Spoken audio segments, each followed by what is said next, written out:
এই যুগে আপনি আবার একটা মেয়েকে ভালোবাসতে চাচ্ছেন, ভাবছেন যে সে আপনার বিশ্বাস রক্ষা করবে, এখানেও প্রতারণা।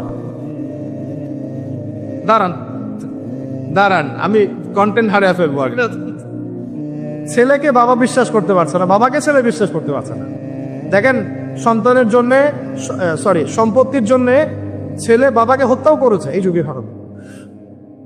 সম্পত্তির জন্য ছেলে মাকে হত্যা করেছে। আমি উত্তরবঙ্গের একটা ঘটনা জানি, মাকে জবাই করে দিয়েছে সন্তান সম্পত্তির জন্য। স্বামী স্ত্রীকে বিশ্বাস করতে পারে না, স্ত্রীকে স্বামী বিশ্বাস করতে পারে। হ্যাঁ, তো এই জামানার সবচেয়ে বড় সমস্যা হচ্ছে এই জামানা থেকে বিশ্বাস উঠে গেছে, কেউ কাউকে বিশ্বাস করতে পারে না। খেয়াল করে দেখবেন, ইভেন বাজারে যাচ্ছেন, বাজারে গেলে কেনাকাটা করছেন, একটা অবিশ্বাস সবার চোখে মুখে, না জানি ও আমাকে ঠকায় দেয় কিনা। কেউ যদি ভালো মতো এসে এক কাপ চাও অফার করে, ভাই আসুন চা খাই এক কাপ, বিশ্বাস করতে কষ্ট হবে, না জানি চায়ের সাথে কি খাওয়ায় দেয়। সব ক্ষেত্রে, প্রতিটা ক্ষেত্রেই একই অবস্থা। দেখেন, ওই সমাজে ওই মাদিয়ান কওমের মধ্যে এই অবিশ্বাস ছিল, প্রতারণা ছিল, আর মানুষকে তারা মাপে কম দিয়ে ঠকাতো। যে সুন্নত এখন চলছে, এখনো সে কোরআন আল্লাহ পাক কেন নাজিল করছেন, কেন এত ইতিহাস বলছেন? কারণ শেষ জামানার এই উম্মতে মুহাম্মাদি সাল্লাল্লাহু আলাইহি ওয়াসাল্লামের মধ্যে এই সমস্ত সমস্যাগুলো আবার নতুন করে দেখা দিবে। এই কারণেই তো আল্লাহ পাক আমাদেরকে জানাচ্ছেন, আগে এটা হয়েছে, আগে এটা হয়েছে, আগে এটা হয়েছে, সতর্ক থাক। কেন কোরআনে বারবার মূসা আর ফেরাউনের কথা আসছে? 136 বার আছে নবী মূসা আলাইহিস সালামের কথা ফেরাউনের সাথে। এতবার কেন, যেখানে আমাদের নবীজির নাম মাত্র 4 বার? কেন এতবার? কারণ শেষ জামানায় উম্মতে মুহাম্মাদের সময়ে মূসা এবং ফেরাউনের সময় যা যা হয়েছিল এগুলোর পুনরাবৃত্তি হবে আবার। আল্লাহ পাক সচেতন থাকতে বলছে। এই যুগেও কি নতুন করে ফেরাউনরা বের হয়ে আসে নাই? ফেরাউন এবং তার দলবল বানু ইসরাইলের উপরে যা করেছিল, এখন ইহুদিরা সেই মুসলিমদের উপর তাই করছে না? একই জিনিস ঘুরে ফিরে আসছে। এই কারণে আল্লাহ পাক আমাদেরকে সতর্ক থাকতে বলছেন, বারবার কোরআনে এগুলো রিপিট করছেন। ইতিহাস কেন ব্যাখ্যা করছেন আল্লাহ পাক? বলে আসরি, সময়ের কসম, সময়কে মূল্যায়ন করেন। সময়ের পিছনের দিকে তাকিয়ে দেখেন, সময় কত সময় চলে আসছে। এই কমে মাদিয়ান মাপে কম দিত। আমরা যারা ব্যবসা করি, আল্লাহর ওয়াস্তে মাপে কম দিবেন না। একজন সৎ ব্যবসায়ী, আমি দুটো হাদিস শোনাই, আমি তাদেরকে ভালোবেসেই বলছি, ব্যবসায়ীদেরকে আমি ভালোবাসি, কারণ তার অন্ততপক্ষে সুদের মধ্যে রাখছেন না। এখন ব্যবসা করে আপনি যদি হালাল ধরে রাখতে না পারেন, তাহলে ব্যবসাটা বৃথা হচ্ছে। আল্লাহ পাক বলেছেন আহাল্লাহুল বাইআ ওয়া হাররামা রিবা, আল্লাহ পাক ব্যবসাকে হালাল করেছেন, সুদকে হারাম করেছেন। আপনি সুদ খাচ্ছেন না, ব্যবসা করছেন, আলহামদুলিল্লাহ। কিন্তু যদি আপনি মাপে কম দেন, মিথ্যা কসম করে পণ্য বিক্রি করে, সিন্ডিকেট করেন, মাল ইচ্ছা করে মজুত করে পরে দাম বাড়িয়ে দেন, এই যে 2 নাম্বারই যদি করেন, আমাদের খেয়ানত করেন, তাহলে আপনাদের এই পাপের কারণে পুরো জাতির উপর দুর্ভিক্ষ নেমে আসবে। এটা হাদিস। আর যদি আপনি সৎ ব্যবসায়ী হতে পারেন, নবী সাল্লাল্লাহু আলাইহি ওয়াসাল্লাম বলেছেন, নবীদের সাথে, শহীদদের সাথে আপনার হাসর হবে ইনশাআল্লাহ। একজন সৎ ব্যবসায়ী নবীগণ শহীদগণের সাথে ইনশাআল্লাহ তাআলা কিয়ামতের মাঠে হাসর করবে ইনশাআল্লাহ। আমরা কি এটা চাই না? আর এক শ্রেণীর মানুষকে আমি ভালোবাসি, তারা হচ্ছেন পলিটিশিয়ান। কেন ভালোবাসি? কারণ তারা অ্যাটলিস্ট কাপুরুষতার পরিচয় না দিয়ে নিজের কাঁধে দায়িত্ব নিয়ে সমাজ সংস্কার করার চেষ্টা করছে। আমাদের সমাজে 2 ধরনের মানুষ আছে। এক, যারা খালি সমালোচনা করতে পারে, ভালো মন্দ কমেন্ট করতে পারে। আর এক শ্রেণীর মানুষ চ্যালেঞ্জ গ্রহণ করতে পারে, যে আমি চ্যালেঞ্জ নিয়ে এটাকে পরিবর্তন করব। এই 2 শ্রেণীর মানুষ পাবেন আপনি। এক, কোনো কাজের না, সারাদিন কমেন্ট করতে পারে, এটা ভালো না, এটা ভালো, এটা খারাপ, এটা এই দেশে এটা করতে হবে, ওটা, মানে এদেরকে আমি নাম দিয়েছি করতে হবে গ্রুপ অফ ইন্ডাস্ট্রিজ। মানে করতে হবে, এটা করতে হবে, ওইটা করতে হবে, এটা করা উচিত, ওইটা করা উচিত। খুবই বুদ্ধিদীপ্ত মানুষেরা, কিন্তু কাপুরুষ। কারণ নিজেরা চ্যালেঞ্জ গ্রহণ করে এটা বিপদ ফেস করে সামনে যেতে পারে। আলেমদের ভুল ধরছেন, আপনি নিজে আলেম হচ্ছেন না কেন? আলেমদের অনেকের ভুল ধরছে, তো আপনি পড়াশোনা করে আলেম কেন হচ্ছেন না? সমাজ পরিচালনাকারীদের ভুল ধরছেন, সমালোচনা করছেন, আপনি সমাজ চালাচ্ছেন না কেন? রিস্ক দিচ্ছেন না কেন? দাঁড়ান, আসেন এখানে। আপনি পলিটিশিয়ানদের সমালোচনা করছেন, তাহলে আপনি পলিটিশিয়ান কেন হচ্ছেন না? আপনি ইকোনমিক সেকশনের মানুষের সমালোচনা করছেন, আপনি কেন দায়িত্ব নিচ্ছেন না? কেন যোগ্যতা অর্জন করে, ঝুঁকি নিয়ে, চ্যালেঞ্জ গ্রহণ করে সমাজ পরিবর্তন করার রিস্ক নিচ্ছেন না কেন? তাহলে 2 শ্রেণীর মানুষ পাওয়া যায়। কিছু মানুষ শুধু কথাই বলতে পারে, আর কিছু মানুষ কাজ করে দেখায়। অ্যাটলিস্ট তারা কাজ করে দেখানোর জন্যে বা মানুষের ভালো করার স্বার্থে তার একটা দায়িত্ব কাঁধে নিয়েছেন। হয়তো দায়িত্বের যে ইসলামাইজেশন বা ইসলামিক দায়িত্ববোধ এটা তাদেরকে হয়তো বোঝানো যাচ্ছে না, এটা সমস্যা। কিন্তু যদি এই দায়িত্বটাকে ইসলামাইজড করে পালন করা যায়, সমাজের কল্যাণ না কল্যাণ। একজন দায়িত্বশীল ব্যক্তি তিনি যদি কোরআন সুন্নাহর মানদণ্ডে বিচার ফয়সলা করা শুরু করেন, সমাজে কি কল্যাণ হবে না অকল্যাণ হবে? তাহলে আমাদের দায়িত্ব তার কাছে দাওয়াত পেশ করা যে কোরআন এবং সুন্নাহর মধ্যে এগুলো আছে, এগুলো মানবতার কল্যাণে, আল্লাহর ওয়াস্তে আপনি এগুলো ইমপ্লিমেন্ট করেন, ইনশাআল্লাহ তাআলা সমাজের কল্যাণ। এটা আমাদের দায়িত্ব, শেষ। বাকিটা তার উপরে। তো এখন ভালোবেসেই বলি, একটা হাদিস আছে, 7 শ্রেণীর মানুষকে আল্লাহ রাব্বুল আলামিন তার আরশের ছায়ায় ছায়া দিবেন। হাদিসটা শুনেছেন তো? 7 শ্রেণীর মানুষকে আল্লাহ পাক তার নিজের আরশের ছায়ায় ছায়া দিবেন, মানে তারা জান্নাতে যাবে ইনশাআল্লাহ। এই 7 শ্রেণীর প্রথম শ্রেণী হচ্ছে ন্যায়পরায়ণ শাসক।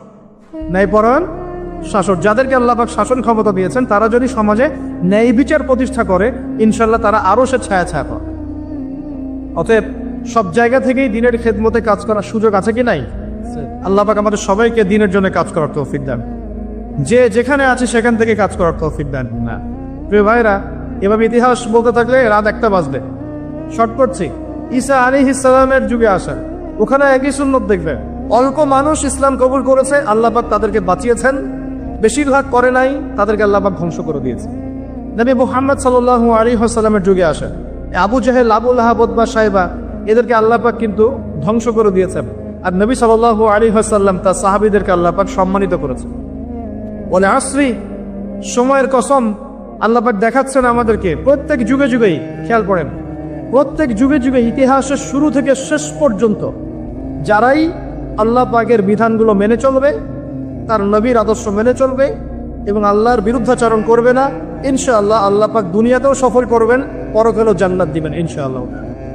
আর প্রত্যেক যুগে যুগে যারাই আল্লাহ এবং তার রাসূলের বিরুদ্ধাচরণ করবে, নবী রাসূলের আনুগত্য করবে না, আল্লাহর বিধান মানবে না, দুনিয়াতেও ধ্বংস করবেন, পরকালে আযাব দিবেন ইনশাআল্লাহ। এই সুন্নতের কোনো ব্যতিক্রম হবে না। আল্লাহ পাক আমাদের সবাইকে এই কথাটা বোঝার তৌফিক দেন। এবারে সময় বা মহাকালের কসম আল্লাহ পাক আরেকটা কারণে করেছেন, যুবক ভাই আপনি বোঝেন। এই সময় বা মহাকালের কসম আল্লাহ পাক আরো একটা কারণে করেছেন, সেটা হলো আল্লাহ পাক আমাদের হায়াতকে মূল্যায়ন করতে বলছেন। আল্লাহ পাক আমাদের হায়াতকে মূল্যায়ন করতে বলছেন। একটু চোখ বন্ধ করে রাত্রেবেলা চিন্তা করবেন। মনে করেন আপনার হায়াত 60 বছর। কত বছর? মনে করেন, ফর এক্সাম্পল, চোখ বন্ধ করবেন, আজকে বাসায় গিয়ে ঘুমানোর সময় দোয়া দরুদ পড়ে চোখটা বন্ধ করে ভাববেন, আদনান ভাই কথাটা বলে গেছে, একটু ভাবি। এইটুক যদি ভাবতে পারেন আজকে বাসায় গিয়ে, আজকে ওয়াজ আমার সফল ইনশাআল্লাহ। এই যে 200 কিলো আসছি, আবার 200 কিলো যাবো, ইনশাআল্লাহ সফল। কি ভাববেন প্রিয় ভাই? আমিও কিন্তু তরুণ, আমি কিন্তু বুড়া হয়ে যাই নাই। বুড়া হয়ে গেছে এখনো? আচ্ছা, আপনিও তরুণরা একটু ভাবি, চোখ বন্ধ করে ভাববেন যে আল্লাহ পাক আপনাকে সৃষ্টি করেছিলেন আল্লাহর ইবাদত করার জন্য। সূরা জারিয়াত 56 নম্বর আয়াত, ওয়া মা খালাকতুল জিন্না ওয়াল ইনসা ইল্লা লিয়াবুদুন। 1 2 আল্লাহ পাক আপনাকে সৃষ্টি করেছিলেন যাতে করে আল্লাহর দিনটাকে আপনি আল্লাহর জমিনে প্রচার করেন, প্রসার করেন, প্রতিষ্ঠা লাভ করেন। এই দুইটা আপনার কাজ ছিল। এখন আপনার বয়স হয়ে গেছে 30 বা 25, ধরে নেন যে আপনার হায়াত 60 বছর। তার মানে আপনার জীবনে বাকি আছে এখন 30 বছর। এই যে 30 বছর আপনি নষ্ট করেছেন বা চলে গেছে, চোখ বন্ধ করে চিন্তা করবেন এই 30 বছরে কত ওয়াক্ত নামাজ পড়েছেন, কতদিন রোজা রেখেছেন, এই 30 বছরে 30টা আয়াত আপনি পড়েছেন কিনা, এই 30 বছরে 30টা সূরা আপনি শিখেছেন কিনা, 30 বছরে আপনি 30টা ইসলামিক বই পড়েছেন কিনা, আপনি নবীর 30টা হাদিস পড়েছেন কিনা, 30 দিন জামাতের সাথে নামাজ পড়েছেন কিনা, 30 দিন দিনের দাওয়াত দিয়েছেন কিনা, 30টা দিন দান সদকা করেছেন কিনা। আমি খুব বেসিক কথা বলছি, আমি বলিনি আপনি 30 দিন 30টা যুদ্ধ করেছেন কিনা, এই কথা বলিনি। আমি আপনি বেসিক কথা বলছি, একদম বেসিক প্রাইমারি কথা। আপনি 30 দিন নামাজ পড়েছেন কিনা, 30টা রোজা ঠিক মতো রাখছেন কিনা, আপনি কি 30 বার মেয়েকে দেখে চোখ নামাতে পেরেছেন কিনা, আপনি কি 30টা সূরা শিখেছেন কিনা, 30 বার আপনি কি রাসূলের জীবনী পড়েছেন কিনা, তার হাদিস পড়েছেন কিনা, আপনি কি নবী সাল্লাল্লাহু আলাইহি ওয়াসাল্লামের স্ত্রীদের নাম জানেন কিনা, তার জীবনী জানেন কিনা, আকীদা কি জিনিস আপনি জানেন কিনা, 30টা মাসলা মাসাইল আপনি বোঝেন কিনা। আপনি চিন্তা করবেন আজকে। এই একটা চিন্তা আপনার জীবনটাকে বদলে ফেলবে ইনশাআল্লাহ। এই একটা চিন্তাই যথেষ্ট আপনার জীবনকে বদলে ফেলার জন্যে। এই চিন্তাটা আরেকভাবে করবেন। এটা ভাবার পরে আপনি চোখটা খুলবেন, চোখটা খুলে সাদা কাগজ নিয়ে বসবেন, উঠে বসবেন, বসে আপনি লিখবেন। এই যুব ভাই শোনেন, বসে আপনি লিখবেন। কি লিখবেন? আপনি লিখবেন এই 30 বছরে আপনি কতগুলো গুনাহ করেছেন, মনে পড়ে কি কি। হয়তোবা, আমি দোয়া করি যেন এমনটা না হয়, তবে হয়তোবা আপনি খুঁজে পাবেন এই 30 বছরে আপনি বেনামাজি ছিলেন। হয়তোবা দাঁড়ান 2, আপনি হয়তো দেখবেন আপনি অনেক দিন রমজান রোজা রাখেন নাই। আপনি দেখবেন হয়তো আপনি দান সৎকার তো করেন নাই, রিক্সাওয়ালাকে থাপ্পড়ও দিয়েছেন। আপনি হয়তো দেখবেন যে হলে হলে সিট বুকিং এর জন্য হকি স্টিক নিয়ে মারামারি করেছেন। আপনি হয়তো দেখবেন যে 30 বছরে 30টা মেয়ের সাথে সম্পর্ক করা শেষ। আপনি হয়তো দেখবেন যে আপনি অলরেডি পতিতালয়ে ভিজিট করে চলে আসছেন। আপনি 30 দিন, এই 30 বছরে 30 বার কমপক্ষে এই মাদকের আসরে বসেছিলেন, এবং 30 বছরের বহু সময় আপনি অনলাইনে নষ্ট করেছেন, পর্নোগ্রাফি দেখে নষ্ট করেছেন, গোপনে পাপ করেছেন, গোপনে পাপ করেছেন, হ্যাঁ, আরো অনেক কিছুই করেছে। আপনি হয়তো এটা খুঁজে পাবেন। মিথ্যা বলেছেন, প্রতারণা করেছেন, মাপে কম দিয়েছেন, অন্যের উপর অত্যাচার করেছেন। আপনি আপনার যৌবনকে কাজে লাগিয়ে, এই শক্তিটাকে কাজে লাগিয়ে আপনি ইসলামের বিরুদ্ধাচারণা করেছেন, হয়তো এটাও পাপ। এই একটা চিন্তা যদি করতে পারেন, এখন আপনার সামনে এখন রাস্তা দুটা। আপনার বাকি বয়স আছে এখন 30 বছর। বলে আসলে সময়ের কসম, আপনার সময়, আপনার জীবনের সময়টাকে মূল্যায়ন করতে হবে। সময়ের কসম, হয় যদি আমার 30 বছর বাকি থাকে, এখন এই বাকি যে আছে কি না আমিও জানি না, কেউ জানে? অনিশ্চিত পরীক্ষার হল, কেউ জানে না খাতা কখন কেড়ে নেওয়া হবে। আর এটা কারাগারের জীবন, মানে কারাগারে বসে কেউ নিজের মন গড়া পদ্ধতিতে চলতে পারে না, যেরকম রুটিন সেরকম চলতে হয়। কারাগারের জীবনে বসেই আপনি সুদ খাচ্ছেন, কারাগারে বসেই ঘুষ খাচ্ছেন, কারাগারে বসেই জমা করছেন, কারাগারে বসেই বেনামাজি থাকছেন, কারাগারে বসেই হোয়াটসঅ্যাপে মেসেঞ্জারে মেয়েদের সাথে প্রেম করছেন, কারাগারে বসে। কারাগারের জীবন, এই কারাগারের জীবন যদি বাকি থাকে আর 20-30 বছর, আপনার সামনে এখন রাস্তা 3টা। 1, আপনি কি গতানুগতিক যেভাবে চলেছেন সেভাবেই শেষ করবেন জীবনটা? যদি শেষ করে দেন, তাহলে পৃথিবীর ইতিহাস থেকে আপনার নাম একদিন মুছে যাবে। আপনি একাই কবরে শুয়ে থাকবেন, আপনার আত্মা ইল্লিনে না গিয়ে সিজ্জিনে চলে যাবে। পৃথিবীর কোনো মানুষ আপনাকে মনে রাখবে না। আপনি একা একাই আযাব ভোগ করতে থাকবেন, কেউ আপনাকে বাঁচাতে আসবে না। এবং এই আযাব একবার শুরু হলে কোনোদিনও শেষ হবে না, কোনোদিনও না। কবরেও, হাসরেও, বারজাখেও, এবং আপনার জাহান্নামে। এটা একটা অপশন। 2 নম্বর অপশন, আপনি নিজেকে সংশোধন করলেন, সংশোধন করে গতানুগতিক মুসলিম হলেন। গতানুগতিক মুসলিম কেমন? হ্যাঁ, তওবা করেছি, এখন আমি মাশাআল্লাহ 5 ওয়াক্ত নামাজ টুকটাক পড়ার চেষ্টা করি, আমি মিথ্যা কথা বলি না, আমি হালাল খাওয়ার চেষ্টা করি, হ্যাঁ, আমি পার্ট টাইম কিছু দাওয়াতি কাজ করি, এবং আমি আমার পরিবার নিয়ে সুখে শান্তিতে বসবাস করার চেষ্টা করছি। আমি কোনো ঝুঁকির মধ্যে যাই না, ঝুঁকিতে যাই না। মানে আমি সৎ কাজেও আদেশ করি, কিন্তু ঝুঁকিতে যাই না। মানে কোনো কিছু, এমন কোনো কিছু করি না যাতে আমার উপর কোনো বিপদ আসবে, এটাতে আমি যাই না। গতানুগতিক মুসলিম চলছে। আর একটা হচ্ছে সমাজ পরিবর্তনকারী মুসলিম। এরা কেমন? এরা নিজেরা তো জ্ঞান অর্জন করেই, এবং জ্ঞান অনুযায়ী আমলও করে, তারা সৎ কাজে আদেশও করে, একই সাথে অসৎ কাজে নিষেধও করে।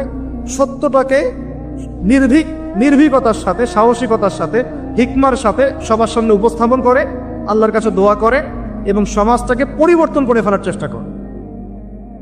এরা হচ্ছে আহসান, সবচেয়ে উত্তম শ্রেণী। কিভাবে বললাম উত্তম শ্রেণী? নবীজি বলছে তোমাদের সামনে একটা জামানা আসবে, এটাও শেষ জামানা হাদিস। তোমাদের সামনে একটা জামানা আসবে, জামানা সবরিন, কঠিন সবরের জামানা। ইমান ধরে রাখা হাতে জ্বলন্ত আগুন ধরে রাখার মতো হবে। ওই সময় যদি তোমরা কেউ আমার সুন্নতের উপর অটল থাকতে পারো, আমার মৃত সুন্নতকে আবার জীবিত করতে পারো, তাহলে 50 জন শহীদ সাহাবীর নেকি পাবে। এরা সমাজ পরিবর্তনকারী মানুষ। আর ইতিহাসে যারা সমাজ পরিবর্তনকারী মানুষ, তাদের জীবনে পরতে পরতে বিপদ আপদ বালা মুসিবত আসবেই। আমার ছোট্ট গবেষণায় 4টা ক্ষেত্র থেকে আসতে পারে যখন আপনি হকের উপর থাকবেন। 1 নাম্বার, প্রথম বাধা চলে আসবে পরিবার থেকে। কোত্থেকে? পরিবার। আপনি গতানুগতিক মুসলিম হলে আপনি সব জায়গায় পার পেয়ে যাবেন, কিন্তু যদি একটু কঠোরতা প্রয়োগ করেন যে আমি একদম কোরআন সুন্নাহ 100% ফলো করতে চাই, আমি এমন না যে নামাজও পড়ি শুধু খাবো, এমন হব না।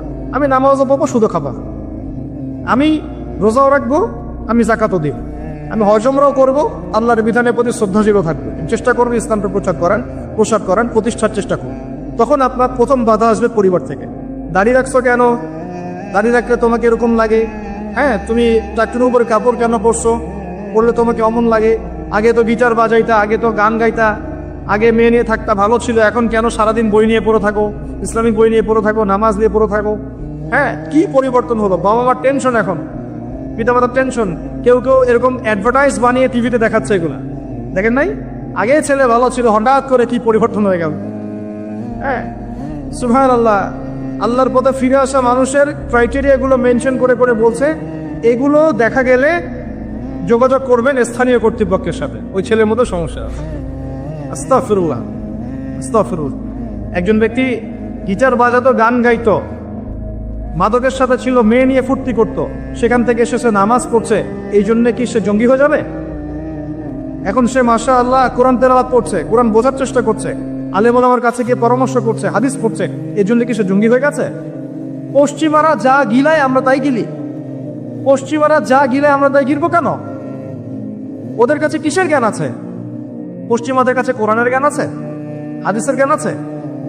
ও সিলেক্ট করে দিবে যে কোনটা জিহাদ আর কোনটা জঙ্গিবাদ? আশ্চর্য একটা ব্যাপার। কোরআন এবং সুন্নাহর চর্চা যদি মুসলিমরা করে, তাহলে কি তারা সন্ত্রাসী হয়ে যাবে?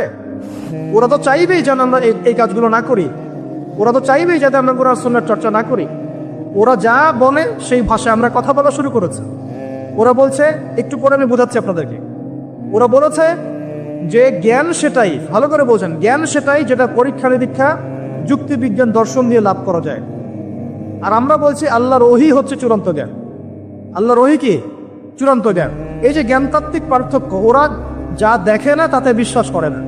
এই কারণে তারা জিনে বিশ্বাস করে না, আত্মায় বিশ্বাস করে না, আল্লাহ বিশ্বাস করে না, ফেরেশতায় বিশ্বাস করে না, পরে আগের আসমানি কিতাবে বিশ্বাস করে না, নবী রাসূলে বিশ্বাস করে না, কবরের আযাব, জান্নাত জাহান্নাম, মিজান, পরিচালনা, কোনো কিছুই বিশ্বাস করে না।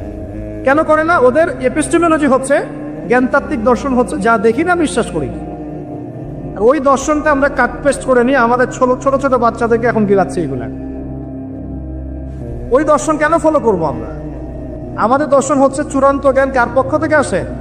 আল্লাহর পক্ষ থেকে আসে। আল্লাহ যা সত্য বলেছেন তাই সত্য, আল্লাহ যা মিথ্যা বলেছেন তাই মিথ্যা। আল্লাহর ওহী চূড়ান্ত সত্য মিথ্যা মানদণ্ড, মানুষের যুক্তি, বিজ্ঞান, দর্শন নয়। এই জায়গায় তো পার্থক্য, সে করেই তো পার্থক্য। এই জ্ঞানতাত্ত্বিক সংজ্ঞায় পার্থক্য বলেই তো আপনাকে ডারউইনের মতবাদ পড়াচ্ছে, কারণ সে তো বিশ্বাসই করে না যে মানুষকে আল্লাহ সৃষ্টি করেছে। আর আমরা বিশ্বাস করি আদম আলাইহিস সালামকে সৃষ্টি করেছেন কে? অতএব এই মতবাদের আমাদের কোনো প্রয়োজন নাই, কারণ আমরা তো জানি কোরআনে আল্লাহ পাক এটা বলেছে। যে জানে না, যার কাছে কোরআন নাই, যার কাছে হাদিস নাই, তার ওই মতবাদের প্রয়োজন আছে, আমার তো নাই। ওরা যা বলে আমরা তাই গেলার চেষ্টা করি। ওরা এগুলো সংজ্ঞা শিখিয়ে দিয়েছে যে মুসলিম যুবকরা এরকম এরকম করলে তারা খারাপ হয়ে যাবে, এখন বাস এটা প্রচার করা হচ্ছে। আশ্চর্য বিষয়। আমরা তো চাইবো প্রত্যেক ঘরে ঘরে কোরআনওয়ালা মানুষ তৈরি হোক, হাদিসওয়ালা মানুষ তৈরি হোক, নামাজি হয়ে যাক সবাই, তাহলে সমাজে শান্তি আসবে। একজন নামাজি ব্যক্তি বেশি ভদ্র হয় না বেনামাজি ভদ্র হয়? বলেন। নামাজ মানুষকে শৃঙ্খলা শেখায় না, কোরআন মানুষকে মানবতা শেখায় না। কোরআন সুন্নাহর কোনো জায়গায় কি বলা আছে নিরপরাধ কোনো মানুষকে হত্যা করতে হবে? বরং আমি তো একটা আয়াত বললাম, কেউ যদি একজন মানুষের জীবন বাঁচায়, সূরা মাইদা আল্লাহ পাক বলছেন, কেউ যদি একজন মানুষের জীবন বাঁচায়, সে যেন পুরো মানব জাতিকে বাঁচালো, বলি আলহামদুলিল্লাহ। আর কেউ যদি কোনো মানুষকে অন্যায়ভাবে হত্যা করে, সে যেন পুরো মানব জাতিকে হত্যা করে। একটু খেয়াল করে দেখেন, সারা বিশ্বে যত মানুষকে হত্যা করা হচ্ছে মুসলিম কান্ট্রিগুলোতে, সিরিয়া, ইয়েমেন, প্যালেস্টাইন, আফগান তো চলে গেল, তারপরে আপনার ইরাক, লিবিয়া, জর্ডান, লেবানন, ঠিক আছে, ওই যে রোহিঙ্গা, তারপরে উইঘুর, মুসলিমদেরকে যেখানে যেখানে হত্যা করা হয়েছে, এখানে মানবতা বিরোধী অপরাধ হয়নি?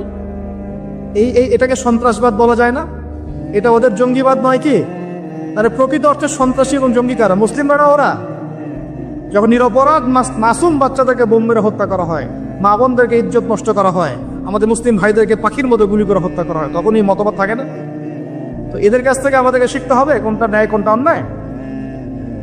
এগুলো চলতে থাক, কিন্তু এই চলা ইনশাআল্লাহ তাআলা বেশি দিন সাস্টেইন করবে না ইনশাআল্লাহ।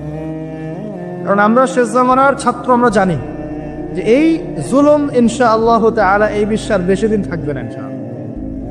অচিরে আল্লাহ রাব্বুল আলামিন এমন প্রজন্ম আনবেন, এমন নেতা আনবেন যাকে আল্লাহ পাক বলছেন তার নাম হবে মাহদি, এবং তার নাম মুহাম্মদ, তার টাইটেল মাহদি। বাবার নাম আব্দুল্লাহ, মায়ের নাম আমিনা। মুহাম্মদ সাল্লাল্লাহু আলাইহি ইসলামের বংশধর থেকে একজন। তার সাথে আল্লাহ পাক ঈসা আলাইহিস সালামকে পাঠাবেন, এবং তিনি এই পুরো জুলুমের শেকড়টাকে এমনভাবে উপরে ফেলবেন যে 40 বছর তার ন্যায় এবং ইনসাফের শাসন না আসা পর্যন্ত কিয়ামত হবে না ইনশাআল্লাহ। অতএব সামনে অপেক্ষা করছে এই বিজয়ের দিন। খুশি হচ্ছেন না বেজার হচ্ছেন? ইনশাআল্লাহ তাআলা এই দিন আমরা দেখে যেতে পারি না পারি, এই মেসেজটা তো পৌঁছে দিতে পারি যে সামনে এটা আসছে ইনশাআল্লাহ।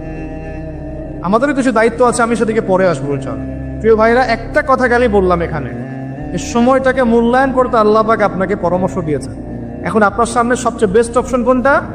আপনি পাপগুলোর লিস্ট করে 2 রাকাত নামাজ পড়বেন, সুন্দর করে ওযু করে চোখের পানি ছেড়ে দিয়ে আল্লাহকে বলবেন, আল্লাহ এই 30 বছর আমি যত পাপ করেছি, যত পাপ আল্লাহ করেছি, জেনে করেছি না জেনে করেছি, বুঝে করেছি না বুঝে করেছি, প্রকাশ্যে করেছি গোপনে করেছি, যত পাপ আল্লাহ হয়েছে আমার দ্বারা, আল্লাহ তুমি সমস্ত পাপকে মাফ করো।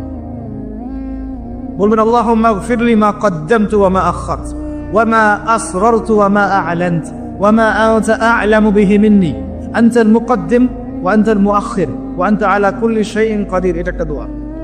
অথবা বলবেন আল্লাহুম্মা আনতা রাব্বি লা ইলাহা ইল্লা আনতা খালাকতানি আনা আবদুকা ওয়া আনা আলা আহদিক ওয়া ওয়া'দিকা মাসতাতা'তু আউযু বিকা মিন শাররি মা সানা'তু আবু'ু লাক বিনি'মাতিকা আলাইয়া ওয়া আবু'ু বিযামবি ফাগফিরলি ফাইন্নাহু লা ইয়াগফিরু যুনুবা ইল্লা আনতা। এটাও পারেন না, বলবেন আল্লাহুম্মা ইন্নী যালামতু নাফসি যুলমান কাসীরান ফাগফিরলি মাগফিরাতান মিন ইনদিকা ওয়ারহামনি ইন্নাকা আনতাল গফুর। এটাও পারেন না, বলবেন রব্বিগফিরলি রব্বিগফিরলি। এটাও পারেন না, বলবেন রব্বিগফির ওয়ারহাম ওয়া আনতা খায়রুর রাহিমিন।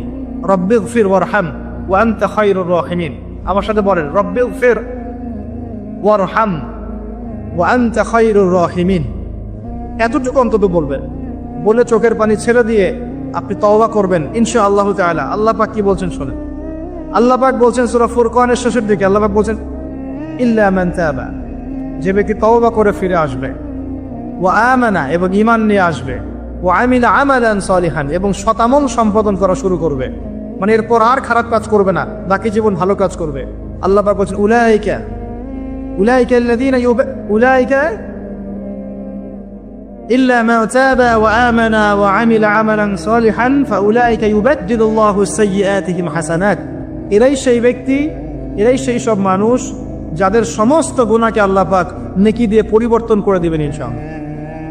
শুধু গুনাহ মাফ করে দিবেন না, আল্লাহ পাক বলেছেন শুধু গুনাহ মাফ করব না, যদি গুনাহ হয় থাকে 1 কোটি, আল্লাহ পাক 1 কোটি নেকি দিয়ে পরিবর্তন করে দিবেন ইনশাআল্লাহ। কিসের অপেক্ষা তাহলে এখন? আজকে কোনো অপেক্ষা হবে? আজকে রাত্রে ইনশাআল্লাহ তওবা করে, এখনই তওবা করে ফেলবেন ইনশাআল্লাহ। ওয়াজ শুনে বাসায় গিয়ে জায়নামাজে বিছিয়ে 2 রাকাত নামাজ পড়ে খাস তওবা করে, এভারেজ মুসলিম হওয়ার তওবা করব না। কিরকম মুসলিম হওয়ার তওবা করব? যে মুসলিমরা সমাজ পরিত্যাগ করবে ইনশাআল্লাহ, ওই মুসলিম হওয়ার চেষ্টা করবে ইনশাআল্লাহ। এটা করতে গেলে কি লাগবে? ফার্স্ট অফ অল আপনাকে জ্ঞান অর্জন করতে হবে। কি করতে হবে? প্রচুর পড়াশোনা করতে হবে, জ্ঞানের বিপ্লব চাই। তারপরে বেশি বেশি নেক আমল করতে হবে নবীর সুন্নাহ অনুযায়ী। এরপর হালাল খাইতে হবে। তারপরে আদর্শ পরিবার করতে হবে, নিজের পরিবারে পর্দা সালাত কায়েম করতে হবে। তারপরে সমাজে সৎ কাজে আদেশ করবেন, অসৎ কাজে নিষেধ করবেন। এই যে মানব কল্যাণমূলক কাজ করবেন, সবার সাথে ঐক্যবদ্ধ থাকবেন, বিভক্ত হবেন না, সবার কল্যাণ চাবেন, কারো অকল্যাণ চাবেন না, কারোর সাথে হিংসা বিদ্বেষ জীবত্ব আমাদের মধ্যে যাবেন না, সমালোচনা সংস্কৃতির মধ্যে যাবেন না। আল্লাহওয়ালা আত্মশুদ্ধিওয়ালা মানুষের কাছে থাকবেন, পলিটিশিয়ানদের সাথে ভালো সম্পর্ক রাখবেন, তাদেরকে নিয়ে দিনের কাজ করবেন, তাদেরকে বাদ দিয়ে দিনের কাজ করবেন না, তাদেরকে নিয়ে দিনের কাজ করবেন। এবং তাদের মধ্যে যারা সৎ, যারা, তাদেরকে ভোট দিবেন। সমস্যা কি? ডেমোক্রেসি 100% ইসলামিক পদ্ধতি কিনা সেটা পরের প্রশ্ন। এখান থেকে আপনি এখন বের হতে পারছেন না, তার মানে এখান থেকে স্কিপ করা আপনার পক্ষে পসিবল হচ্ছে না। তাহলে যে ব্যক্তি সৎ তাকে কমসে কম নিযুক্ত করেন, সমস্যা কোথায়? তার দ্বারা কিছুটা হলেও তো উপকার হবে। মানে নাই মামার চেয়ে তো কানা মামা ভালো নাকি? খেলাফত তো কায়েম করতে পারছেন না, পারছেন? তাহলে যে পদ্ধতির মধ্যে তুলনামূলক কিছু সৎ মানুষ আছে, ওই মানুষগুলোকে নিয়ে আসেন, সমস্যা নেই। ইনশাল্লাহ তারাও দিনের জন্য কাজ করবে। আমরা একটা ঐক্যবদ্ধ জাতি হিসেবে বিশ্বের বুকে মাথা তুলে দাঁড়াবো ইনশাআল্লাহ। ইনশাআল্লাহ আমি খুব স্বপ্ন দেখি, আমি খুব আশা পোষণ করি। আর স্বপ্ন দেখতে হয়, স্বপ্নই আপনাকে ঘুমাতে দিবেন। স্বপ্ন কি? স্বপ্ন দেখতে হয়, স্বপ্ন নিয়েই তো মানুষ বাঁচে। একটা উন্নত জাতি গঠনের এবং সব দিক থেকে সমৃদ্ধ একটা দেশ গঠনের স্বপ্ন আমরা সবাই দেখব, কেন দেখব না? এই স্বপ্ন নিয়ে আমরা বাঁচবো, ইসলামিকভাবে গড়বো, যাতে বিশ্বের বুকে আমাদের দেশটা মাথা তুলে দাঁড়াতে পারে ইনশাআল্লাহ। মাথা তুলে দাঁড়াবো মানে, কাতার একটা ছোট্ট কান্ট্রি না, ঢাকা শহরের সমানও হয়তো না কাতার, এত ছোট কান্ট্রি। এই ছোট্ট একটা কান্ট্রি সারা বিশ্বের বড় বড় অ্যাফেয়ার্সের মধ্যে মাথা ঢুকাচ্ছে। আপনারা কি জানেন যে আমেরিকার সাথে তালেবানদের যে মিউচুয়াল আত্মসমর্পণের বা মিউচুয়াল যেটা হয়েছে সন্ধি, যেটা আমরা বলি যুদ্ধবিরতি, বলা যায় যে আমেরিকার পরাজয় এবং তাদের বিজয়, এটাই বলা যায়।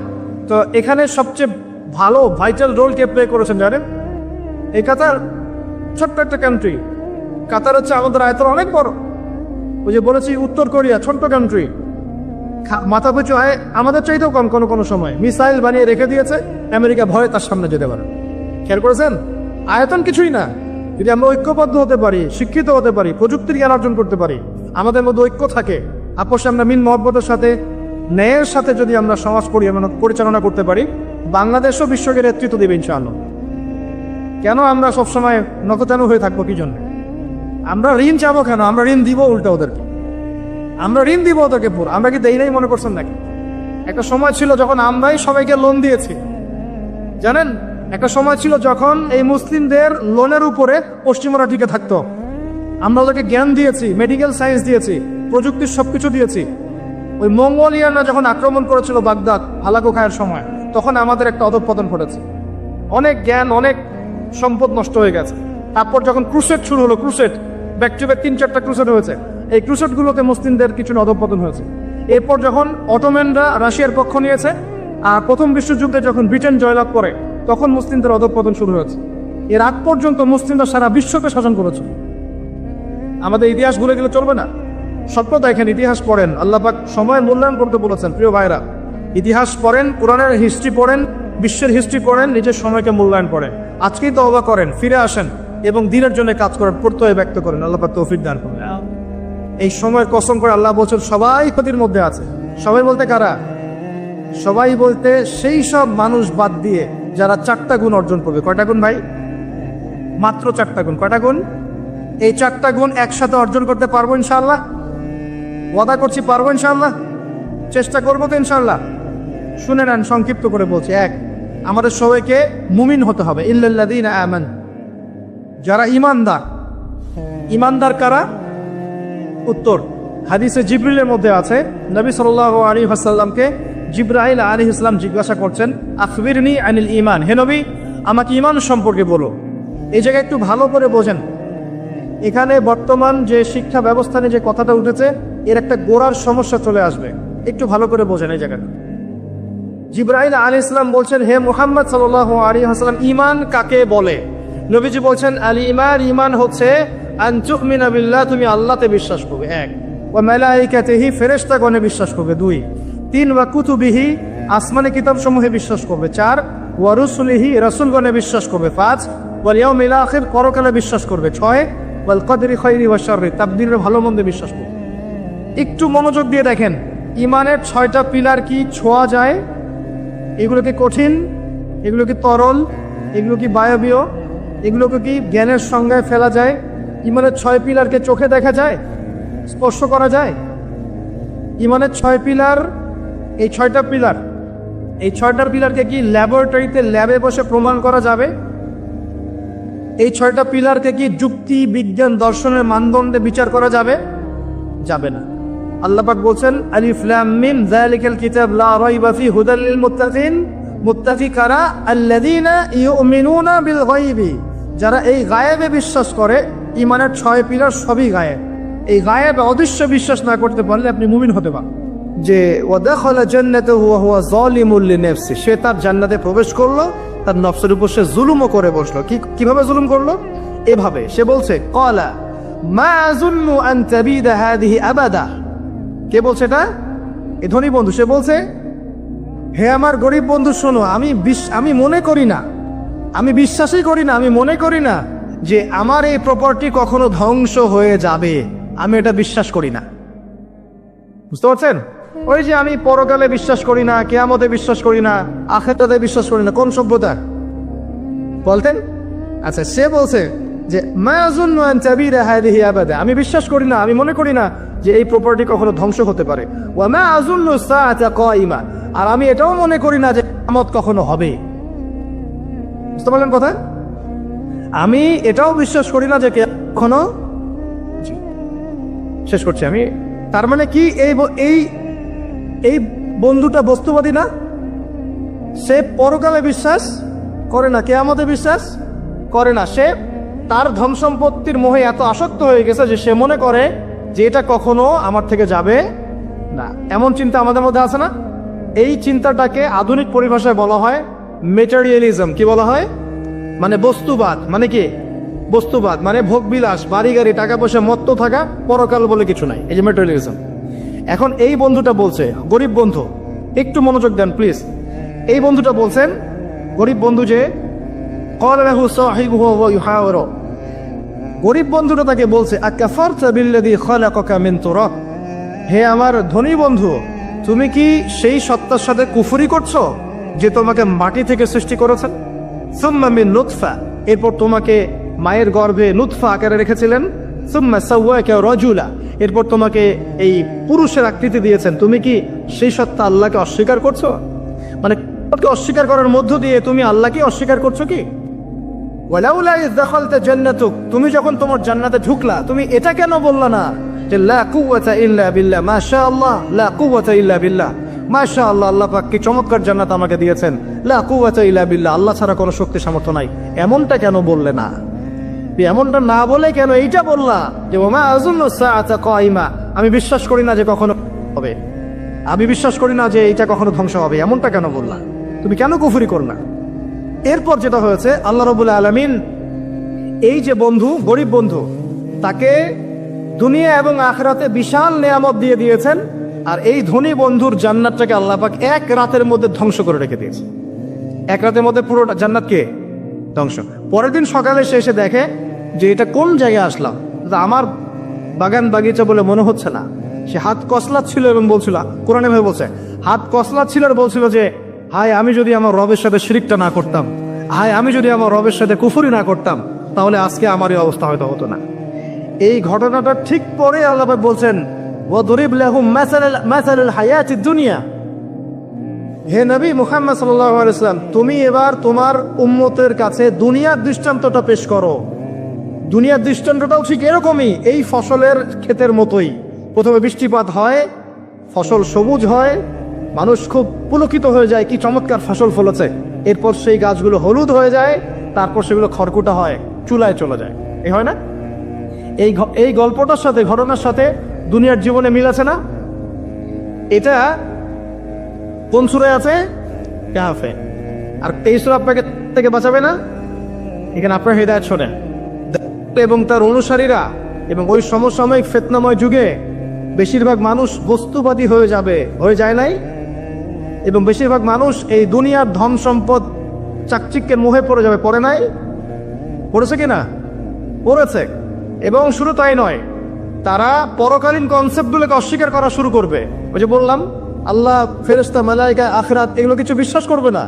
মানুষকে ধর্মহীনতার দিকে নিয়ে যাবে। এটা নিয়ে যাচ্ছে না? এই তিনটা জিনিস খুব চলছে সমাজে এখন। একটা হচ্ছে এলিমিনেশন, মানে আল্লাহর কনসেপ্টটাকে বাদ দিয়ে দেওয়া। একটা হচ্ছে মেটেরিয়ালিজম, মানে বস্তুবাদিতা। একটা হচ্ছে চ্যালেঞ্জ এগেনস্ট রিলিজন, ধর্মর এগেনস্টে চ্যালেঞ্জ করা। এগুলো চলছে না এখন? দেখুন, দাজ্জালের সভ্যতায় এগুলো হবে। এর সাথে আপনার বর্তমান সময়ের মিল কোথায়? মিল হচ্ছে, দেখুন, এই বিউটি কন্টেস্ট বলেন, আপনার ওয়ার্ল্ড কাপ বলেন, আপনার এই ইভেন্টসগুলো বলেন, ফ্যাশন শোজগুলোর কথাই বলেন, অপসংস্কৃতির কথাই বলেন, পর্নোগ্রাফির কথাই বলেন, এই মাদকের ভয়াল থাবার কথা বলেন, যে কোনো দিকে তাকান, এগুলোর প্রত্যেকটার উদ্দেশ্য দুনিয়া নয় কি? শুধু দুনিয়া না, পরকালীন কোনো স্বার্থ আছে? এগুলো করে পরকালে একটা নেকি হবে, কেউ দলিল দিতে পারবে কোরআন সুন্নাহ থেকে? তার মানে এই সমাজটা, এই সভ্যতা কি করেছে? দলে পুরো সভ্যতাটাকে গড়েছে এবং বস্তুবাদীদের দিকে মানুষকে প্রবৃদ্ধ করেছে। শুধু তাই নয়, যেগুলোর পরকালীন কোনো স্বার্থ নাই, এই কাজগুলোকে প্রমোট করেছে এবং যুব সমাজ, মুসলিমদেরকে স্পেশালি এগুলোতে মত্ত করে রেখেছে, রাখে নাই? আল্লাহ পাক এখন বলছেন জেনে রাখো, তোমরা জেনে রাখো, ইন্নামাল হায়াতুদ দুনিয়া লাইবুন ওয়া লাহুম, এই দুনিয়ার জীবনটাই খেলতামাশা, প্রতারণা। ওয়া যিনাতুন ওয়া তাফাখুরুন বাইনাকুম ওয়া তাকাসুর, একে অপরের প্রাচুর্য, ধন সম্পদের প্রতিযোগিতা ছাড়া কিছু না। ওয়া মাল হায়াতুদ দুনিয়া ইল্লা মাতাউল গুরুর, এই দুনিয়ার জীবনটা প্রতারণা ছাড়া কিছু নয়। আলহাকুমুত তাকাসুর হাত্তা যুরতুমুল মাকাবির, তোমরা প্রাচুর্যের মোহে মোহাচ্ছন্ন হয়ে আছো যতক্ষণ পর্যন্ত না তোমরা কবরে শায়িত হচ্ছ। কাল্লা সাওফা তা'লামুন, অবশ্যই তোমরা জানতে পারবে, কোশ্চিন কালেও নয়, অবশ্যই তোমরা জানতে পারবে। কাল্লা লাতুসআলুন্না ইয়াওমাইযিন আনিন নাঈম, তোমাদেরকে কিয়ামতের দিনে নিয়ামতগুলো সম্পর্কে জিজ্ঞাসিত হতে হবে। সূরা কাহফেই এই হেদায়েতটা আছে। এই দুই বন্ধুর ঘটনা আপনাকে দেখাবে কিভাবে বস্তুবাদী সভ্যতা এবং আল্লাহ ভীরু সভ্যতার কনফ্লিক্ট হয়। সর্বশেষে আল্লাহর অনুগত সভ্যতার জয় হয়েছে, বস্তুবাদী সভ্যতাকে আল্লাহ পাক ধ্বংস করে দিয়েছেন না? দিয়েছেন। এবং এই ঘটনার পরেই দুনিয়ার জীবনের দৃষ্টান্ত দেওয়া হয়েছে, যে দুনিয়ার জীবনটাকে আল্লাহ পাক বলেছেন খেলতামাশা, প্রতারণা ছাড়া কিছুই নয়। হ্যাঁ, কেউ যদি বলে খেলাধুলার কোনো দলিল কোরআনে আছে কিনা, আমি বলবো হ্যাঁ আছে। আল্লাহ পাক বলেছেন ওয়ামা হাযিহিল হায়াতুদ দুনিয়া ইল্লা মাতাউল গুরুর ই'লামু আন্নামাল হায়াতুদ দুনিয়া লাইবুন ওয়া লাহু। অতএব খেলাধুলার দলিল কোরআনে আছে। আল্লাহ পাক বলছেন দুনিয়ার জীবনটাই তোমাদের খেলাধুলা, প্রতারণা, ধোঁকা। কি বুঝলেন? এই দুনিয়ার জীবনটাই হচ্ছে খেলাধুলা, প্রতারণা, মোহ এবং ধোঁকা, এবং তোমাদের পারস্পরিক চাকচিক্যের প্রতিযোগিতা ছাড়া কিচ্ছু নয়। এখন এই সভ্যতার দিকে তাকাবে চোখ কান খোলা রেখে, যে যত রকম ফাহেসা কাজগুলো মিডিয়া দিয়ে প্রমোট করা হচ্ছে, এগুলোর মূল উদ্দেশ্য হচ্ছে দুনিয়া, এবং মুসলিম যুবকদেরকে এবং উম্মাকে তাদের মূল উদ্দেশ্য থেকে সরিয়ে দেওয়ার চেষ্টা করা। আমাদের মূল উদ্দেশ্য কি? এক, আমাদের মূল উদ্দেশ্য ছিল জ্ঞান অর্জন করা। মূল উদ্দেশ্য ছিল জ্ঞান অর্জন করে আমল করা, আল্লাহ পাকের জমিনে দ্বীনের প্রচার করা। আমাদের পৃথিবীর মূল উদ্দেশ্য ছিল কি? পারিবারিক আদর্শ ঠিক করা, সন্তানদেরকে মানুষ করা, সমাজের কাঠামো ঠিক করা, হালাল খাওয়া, দ্বীনের দাওয়াতি কাজ করা, আল্লাহর জমিনে দ্বীনটাকে প্রচার করা, প্রসার করা, প্রতিষ্ঠার চেষ্টা করা। এগুলো আমাদের মূল উদ্দেশ্য ছিল। এখান থেকে সরিয়ে এনে আমাদের সবার চোখকে এখন বিভিন্ন আমোদ প্রমোদ ফুর্তির দিকে ফোকাস করে রাখা হয়েছে, এবং এর ফলশ্রুতিতে আমরা আমাদের দুনিয়াতে আসার উদ্দেশ্যটা কিন্তু ভুলে গেছে। প্রিয় ভাইয়েরা, সতর্ক থাকবেন, যে বিষয়টা যতটুকু লিমিট আছে এই লিমিট ক্রস করতে যাবেন। যতটুকু করা জায়েজ আছে এতটুকু করবেন, যেগুলোতে জায়েজ নাই সেগুলো জায়েজ না। আল্লাহ রাব্বুল আলামিন আপনাদের সবাইকে ইসলামের বেসিক বিষয়গুলোর উপর টিকে থাকার তৌফিক দান করুন। ব্যবসায় এই মাসে খুব বেশি লাভের চেষ্টা করবেন না, পরকালীন লাভের চেষ্টা করবেন। সিন্ডিকেট করে দ্রব্যমূল্যের দাম বাড়িয়ে দিবেন না, চেষ্টা করবেন মানুষকে আরো সহজ করে দেওয়ার জন্য। যারা খাবারের ব্যবসা করেন, রমজান মাসে বেশি বেশি মানুষকে খাবার খাওয়াবেন, আল্লাহ বরকত দিবে ইনশাআল্লাহ। আর কাপড়ের ব্যবসা করেন, বেশি থেকে বেশি মানুষকে কাপড় দান করবেন রমজান মাসে। রমজানে মুসলিমদের নিত্য প্রয়োজনীয় যে দ্রব্যগুলো আছে এগুলো যারা বিক্রি করেন, তাদের প্রতি অনুরোধ থাকবে যে কৃত্রিম সংকট সৃষ্টি করে দাম বাড়াবেন না, বরং মানুষের জন্য সহজ করে দিবেন। আল্লাহ আপনার রিজিকে বরকত দিবে ইনশাআল্লাহ। বিশ্বের প্রায় প্রতিটা মুসলিম কান্ট্রিতেই রমজান মাসে দ্রব্যমূল্যের দাম নিয়ন্ত্রণে থাকে, কমে যায়, ইল্লাল বাংলাদেশ ছাড়া। কিন্তু আমরাই 90% মুসলিমের দেশ। এই মাস লাভের মাস, পরকালীন লাভের মাস, দুনিয়ার লাভের মাস নয়। বরং রমজান আসার আগেই পুরো মাসের বাজার এবং ঈদের শপিং করে ফেলে দিবেন। রমজান মাসে বেশি বেশি মার্কেটে যাবেন না, এবং স্ত্রী সন্তানদেরকেও বেশি বেশি মার্কেটে যেতে দিবেন না, বরং এই মাসে পর্দা আরও বজায় রাখার চেষ্টা করবেন।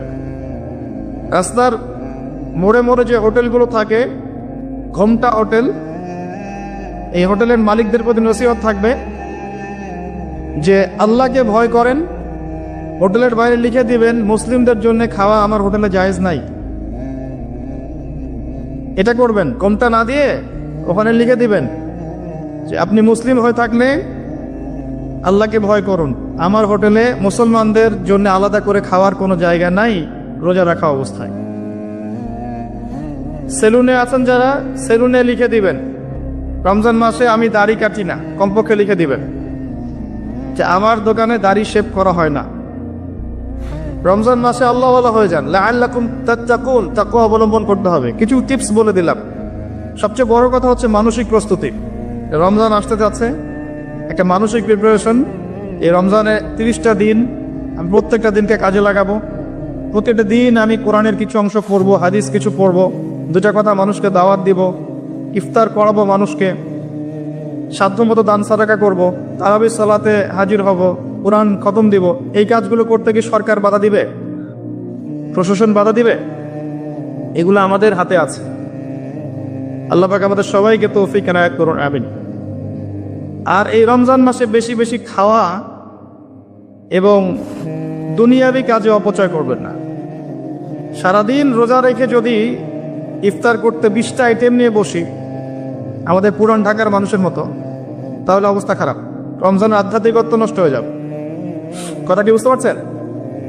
রোজা রেখেছে আলহামদুলিল্লাহ, ইফতার করার জন্য কি 20টা আইটেমের দরকার আছে? 10টা আইটেমের দরকার আছে? এই যত বেশি ইফতারে খাবে মানুষ, তত বেশি সে অসুস্থ হয়ে যাবে এবং তারাবি অন্যান্য ইবাদতগুলো ঠিক মতো করতে পারবে না।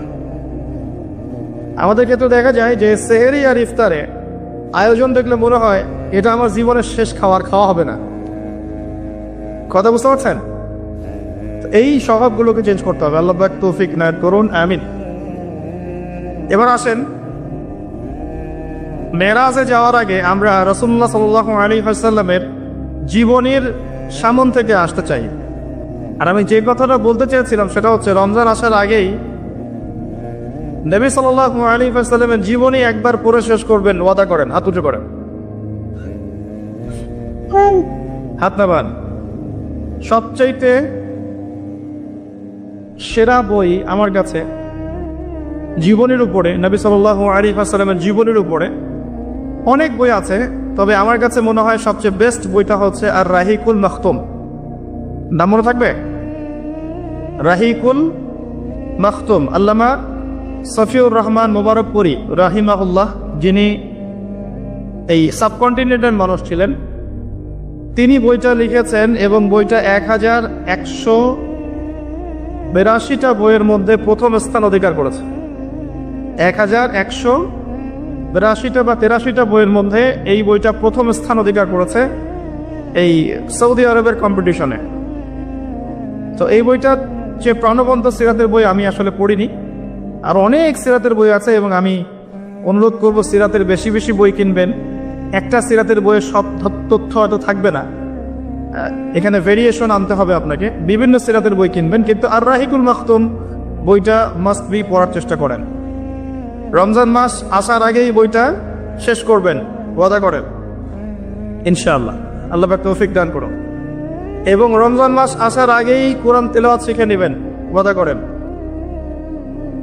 আগামীকাল থেকেই প্রয়োজনে স্থানীয় মসজিদে যিনি ইমাম আছেন বা মুয়াজ্জিন সাহেব আছেন বা মাদ্রাসা শিক্ষকরা আছেন, তাদের কাছে যাবেন।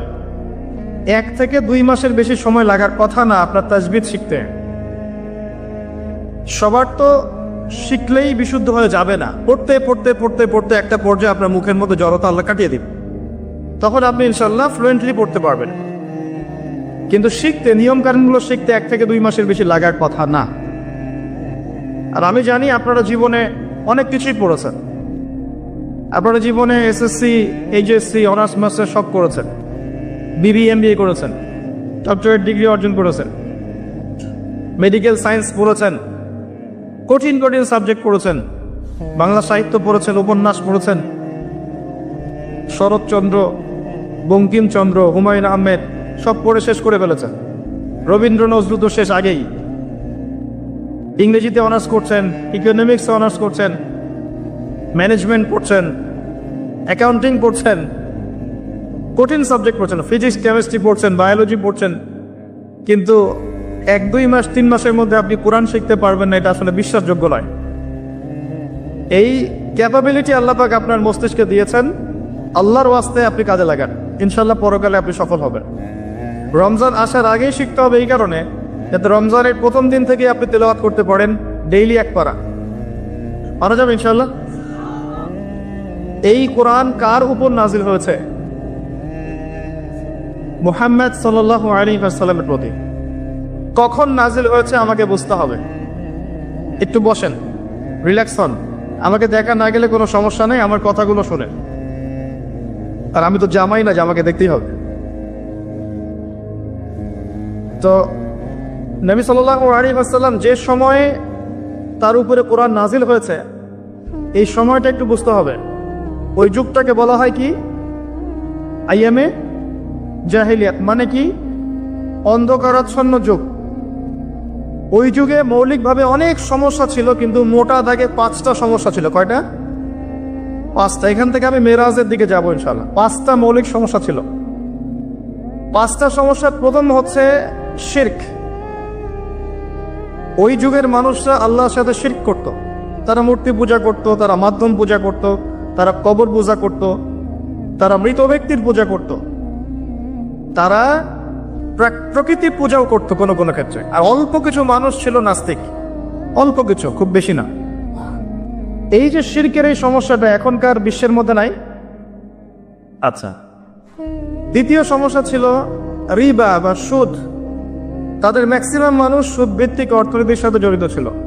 এই সমস্যাটা কি এখনকার বিশ্বে নাই? তো দ্বিতীয় সমস্যা ছিল রিবা, যেটা এখনকার বিশ্বের অন্যতম মৌলিক সমস্যা। আপনি যদি বিশ্বের অর্থনীতির দিকে তাকান, আপনি দেখবেন বিশ্বের পুরো অর্থনৈতিক সিস্টেমটা সুদ ভিত্তিক। কেউ এর বাইরে নয়, কেউই বাইরে নয়। আমরা এমন একটা যুগে বাস করছি যেখানে কেউ যদি সুদ থেকে বাইরে থাকতে চায়, যে আমি মোটেই খাবো না, একবারেই খাবো না, টোটালি খাবো না, তারপরেও তার গায়ের মধ্যে সুদের ছিটা ফোটা লাগবে। আমার কথা বুঝতে পারছেন? এটা সেই যুগ। কিভাবে লাগবে সেটা সম্পর্কে জানার জন্য রিবা কেন্দ্রিক যে বইগুলো আছে, আল্লামা তাকি ইসমানির বই আছে, ইনশাআল্লাহ আগামীতে এটার উপর বিস্তারিত আলোচনা আসবে। এগুলো পড়েন এবং শোনেন, ইনশাআল্লাহ কাজে দিবে। শুধু এতটুকু বলবো, যে খায়, যে দেয়, যে সাক্ষী থাকে এবং যে লিখে রাখে, উভয়কেই, এই 4 শ্রেণীর মানুষকে নবী সাল্লাল্লাহু আলাইহি ওয়াসাল্লাম সমান অপরাধী বলেছেন। পুরো সিস্টেমটার মধ্যে এগুলো পড়ে যাবে। এমনকি যদি দেখেন আমি খাচ্ছি না, একটা ফ্ল্যাট বাসায় ভাড়া আছি, এই বাসা যে করেছে সে সুদের লোন নিয়ে করেছে, আমার ভাড়ার টাকা থেকে সে লোন শোধ করে, পরোক্ষভাবে আমিও সুদের সাথে জড়িত আছি।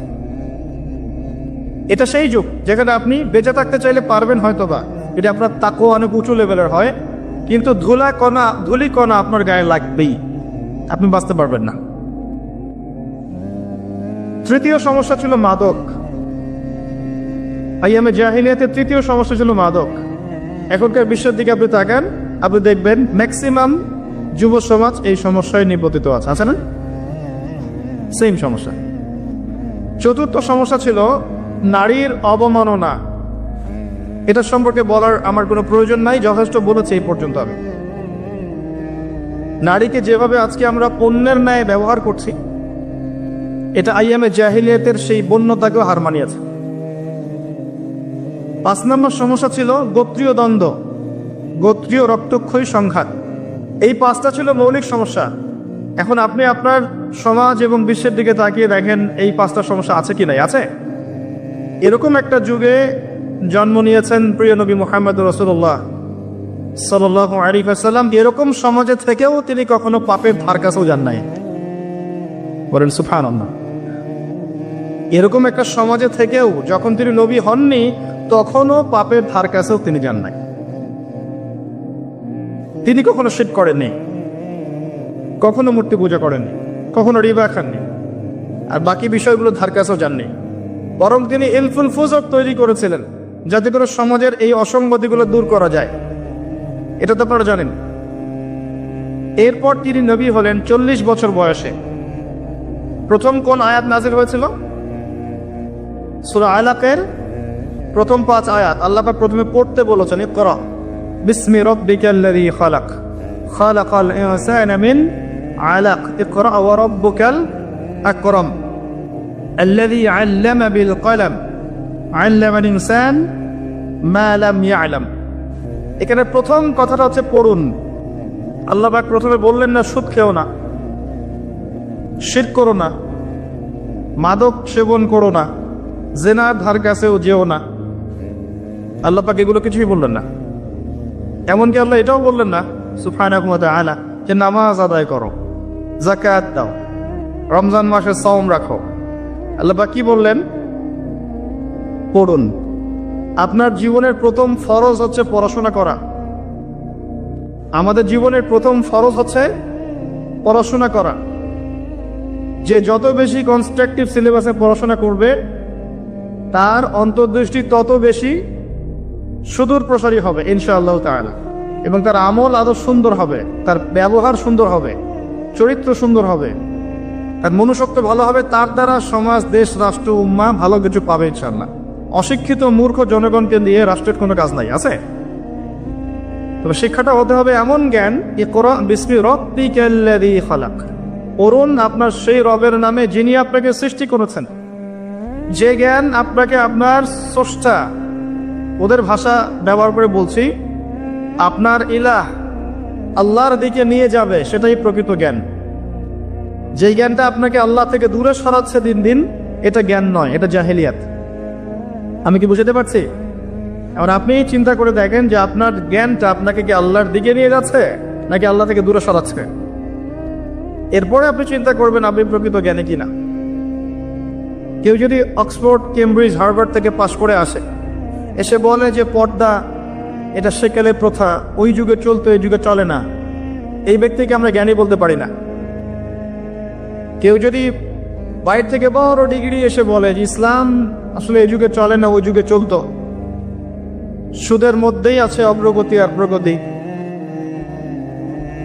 ফ্রি মিক্সিং ভালো জিনিস, ছেলে মেয়ে একসাথে পথ চলবে, খারাপ কিছু না, মাদকদ্রব্য খাওয়াই যায়, মানুষ মাদকদ্রব্য খেলে ভালো কাজ করার উৎসাহ পাবে, এরকম কথাবার্তা যদি কেউ বলে, বা আল্লাহর হালালগুলোকে হারাম করে দেয়, হারামগুলোকে হালাল করে নেয়, এই ব্যক্তি বা এই সম্প্রদায়কে আমরা জ্ঞানী বলতে পারি না। কারণ তাদের জ্ঞান তাদেরকে আল্লাহ থেকে দূরে সরিয়ে দিয়েছে। ইকরা বিসমি রাব্বিকাল্লাযী খালাক, পড়ুন আপনার সেই রবের নামে যিনি আপনাকে সৃষ্টি করেছেন। খালাকাল ইনসানা মিন আলাক, যিনি মানুষকে সৃষ্টি করেছেন জমাট বাঁধা রক্তপিণ্ড থেকে। ইকরা ওয়া রাব্বুকাল আকরাম, পড়ুন আপনার রব মহামান্বিত। আল্লাযী আল্লামা বিল কলম, যিনি আপনাকে কলম দ্বারা জ্ঞান শিক্ষা দিয়েছেন। মানুষ জ্ঞান অর্জন করতে পারেনি প্রথমে, আল্লাহ মানুষকে জ্ঞান শিখিয়েছেন। এটাকে বিশ্বাস করেন? ওয়াল্লামা আদামাল আসমাআ কুল্লাহা, আমি আদমকে সমস্ত নাম শিক্ষা দিয়েছি। কে শিক্ষা দিয়েছেন? আদম আলাইহিস সালামের কি জ্ঞান ছিল? আমাদের জ্ঞান ছিল? আল্লাহ শিখিয়েছেন। আল্লামাল ইনসান মা লাম ইয়ালাম, মানুষকে সেই জ্ঞান শিক্ষা দিয়েছেন যা মানুষ জানতো না। এই আয়াত নিয়ে নবী সাল্লাল্লাহু আলাইহি ওয়াসাল্লামের নবুয়তের জিন্দেগি শুরু হলো। কত বছর জিন্দেগি ছিল নবুয়তের জিন্দেগি? বলতে পারবেন? 23 বছর। 23 বছর। আমরা কিন্তু লেকচারের শেষে একটা কুইজ কন্টেস্ট করব ইনশাআল্লাহ। 5টা থেকে 10টা প্রশ্ন করব ইনশাআল্লাহ। 10 জনকে আমরা পুরস্কৃত করব ইনশাআল্লাহ তাআলা।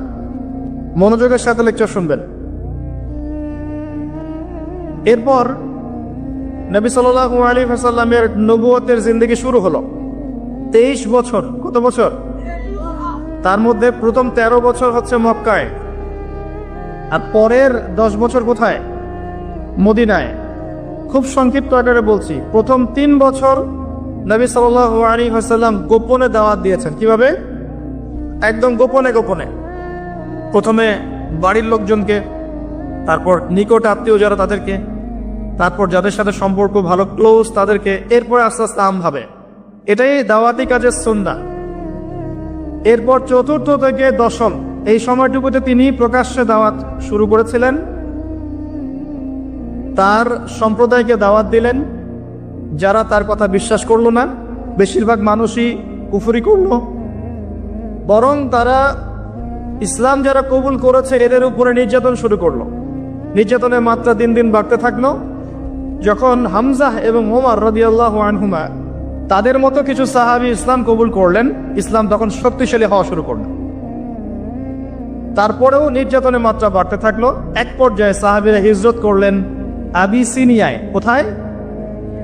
আবিসিনিয়ায়। প্রথম হিজরত মদিনায় হয়নি, প্রথম হিজরত আবিসিনিয়ায়। এটা হচ্ছে ইথিওপিয়ার পাশে, এখনকার মানচিত্রে ইরিত্রিয়া নামে একটা জায়গা আছে। দেখেছেন কখনো? বিশ্বের ম্যাপ দেখেছেন কখনো? বিসিএস কোচিং যারা করছেন তাদের তো জানার কথা।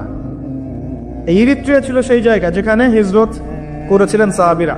সেখানে একজন বাদশাহ ছিলেন, তার নাম বাদশাহ নাজাশী।